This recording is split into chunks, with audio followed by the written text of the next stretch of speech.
Hey friend, in this video I'm going to be showing you, finding you ways to do things with your art.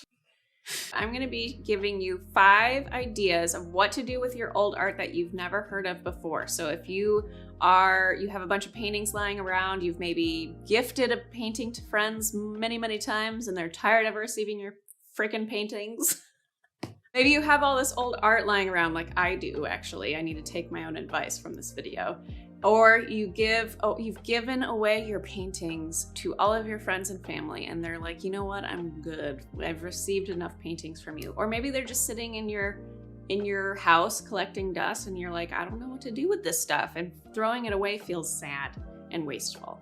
Well, in this video, I'm giving you 5 ideas of what to do with your old paintings that you've never heard of, legitimately never heard of before. John Rainey actually came up with these ideas because he is the brains behind this operation. And I am not very creative actually with my what to do with these paintings. I just keep them in this filing cabinet. And anyway, he came up with these ideas and they're fantastic. Actually, I think it would be fun if John Rainey said all of these. They're his ideas. All right. All right, everybody. Stop your applause. Okay, it is true. I did have these ideas, and it's been a while since I've made an appearance on this channel, so I'm gonna hop on in.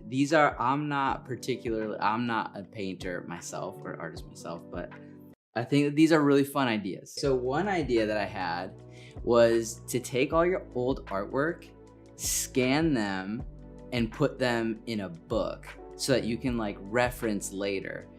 This, I think, like you could take a picture of your artwork with your phone and then send it into this company. We make these books for family photos every single year. So we take our family photos and we send it to Artifact Uprising. We make it in like family photo albums in these nice books that look like this, and they're super cool.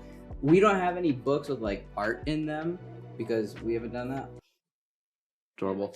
But I thought it would be such a cool idea to take your old artwork, take a picture, scan it and digitize it from Jenna's freebie, put it in a book like this, and then what you can do is you can just have these collections, like these books are so like nice and compact, put them on your shelf, they're all nice, but then you can also like reflect on your old artwork and see like how you've grown, and like, I mean, you do this for like 4 or 5 years, and then you can like legitimately look back at your old book and see like how you've grown and all that stuff. I think that would be super cool.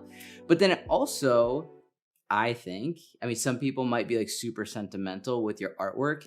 You might not want to throw your artwork away, but if you have it in your book forever, that might just give you a little bit more of a release, a little bit more of like a letting go of your artwork. You can clean out your old artwork and toss them, but you can still have your artwork live on. And if you don't know how to clean it up and digitize it, Jenna does have a really awesome free course that will show you how to just clean up your artwork a little bit before putting it into the physical book. So we'll link that. It's free. It's free. Definitely check it out. It's super simple. Anyone can do it. It's wonderful. Okay, the next idea that I had was to put your old artwork in a time capsule. What is that? I did a time capsule when I was in like 5th grade or something. I actually don't know where it is though. That's a problem. But the idea is you put things in a box and like bury it in your backyard or something like that.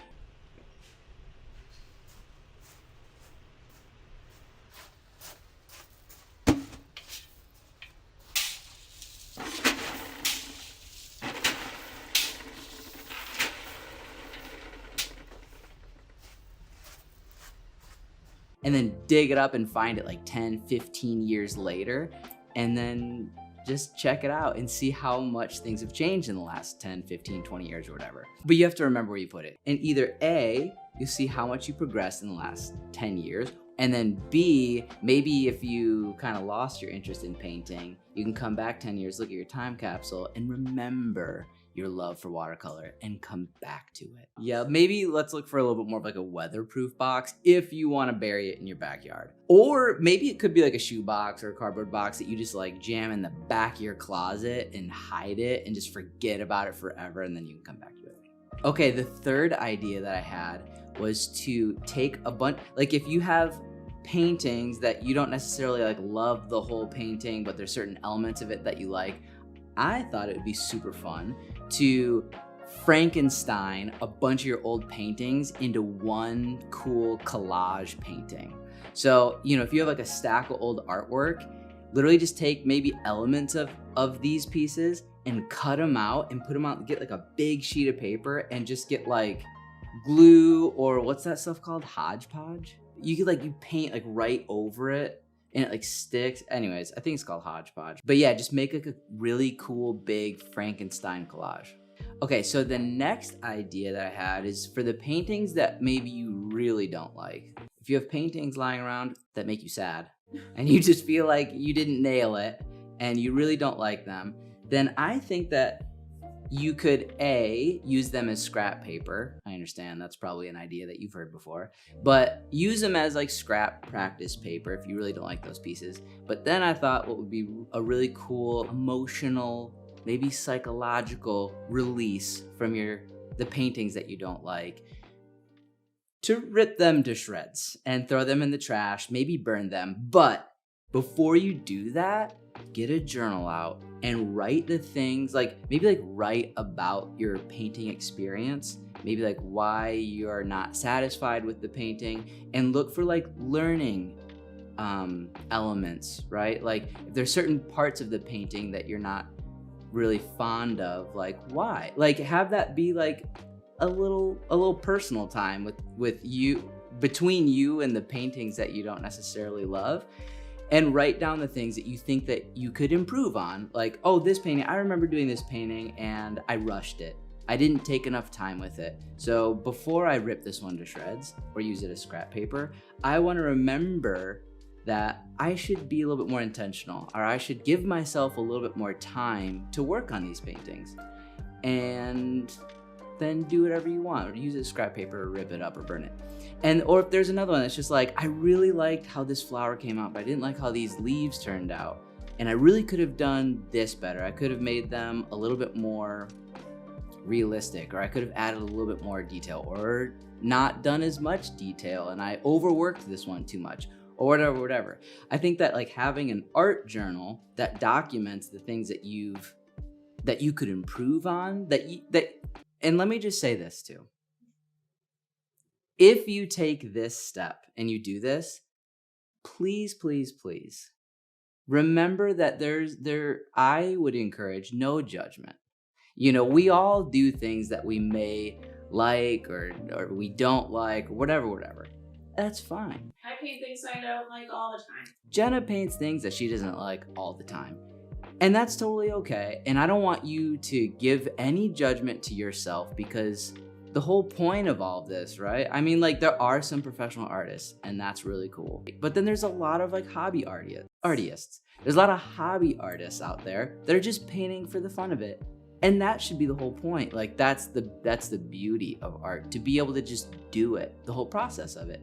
So if you take this step, I just want to encourage you, please be very careful of judging yourself or being too hard on yourself, because that's not the point of this at all. I think that it's really important to enjoy the process, and it's cool to get better at your craft. Like I'm all about like progressing and getting better, but just don't be harsh on yourself. Just take it easy. Just be easy on yourself.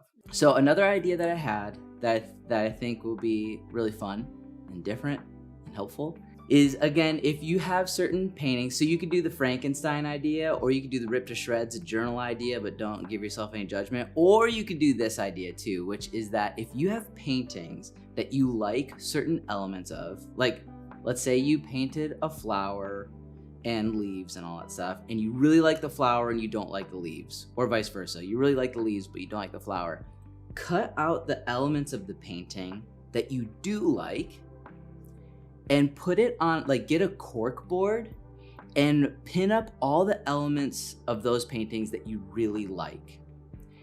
And do that for like all of your old paintings that you're okay cutting up. But if there's like a painting where you don't love the whole thing, but you really like how you did this portion of the landscape, or you really love this portion of your floral, or you really like certain elements, cut out the elements that you really like and just tack them up on a cork board. And then just reflect on all the awesome things that you're doing. And you can see all the ways that you have been improving, and you can look at all the different elements of all these things. You're just like, man, I really nailed those leaves. You can use it for inspiration for your future paintings. If you're like, I really like how I did those flowers. You can look at that, look at the things that you've done really well. You can even like progress even more and just have like a cork board. This would be like an inspo board. It'd be like an inspirational, motivational thing. It'll be a constant encouragement of all the things, all the ways that you are getting better and better. And I think that would be a lovely thing. It would be such an encouraging, awesome thing to have, to just be a daily reminder that you're doing great.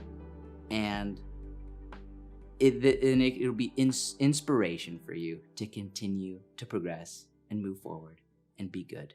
Overall, I just want to encourage the viewer to really enjoy the process, really enjoy your time painting. Don't be too hard on yourself, no judgment. And these are just intended to be really fun ideas to be able to reflect on the art that you've done without, like you could have like a huge pile of art or of like paintings that you'll never look at again. But if it's in a nice, clean, cool looking book that you can like have on your art studio shelf, that would legitimately be kind of fun. Like years later to like go back and be like, how was I painting 5 years ago? And like, instead of like going through all these different paintings from 5 years ago, you have a nice clean little book that you can flip through. That would be fun. But like a lot of this has to do with reflecting on the art that you've done, appreciating the time that you've spent doing art, moving forward from the art that you may not love, and doing that with no judgment, and encouraging yourself and motivating yourself by the good art that you have done as well. Yay. Yay. Do you want to close this thing out? John Rainey is in fact Jenna Rainey's husband.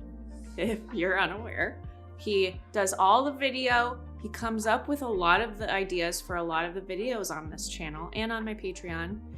And he manages both the Patreon and the YouTube channel. Let's give a round of applause. Oh, snap.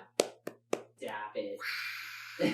And he's very easy on the eyes. Anyways, great job, John Rainey. Love those ideas. If you have additional ideas that we didn't think of, John didn't think of, I had nothing to do with those ideas, drop them in the comments below. I think it would be fun to check out many other ideas that you might have and to share with other people because, yeah, if you paint every day like me, you probably have thousands of paintings. And, you can only give away so many paintings and then people are like, I don't need any more paintings. So yeah, let me know if you have any other creative ideas. Thank you guys for watching this video, for commenting, for liking and subscribing. And I will see you in the next video. It will probably be me, but who knows? Maybe John will make more appearances on this channel. Bye. Bye.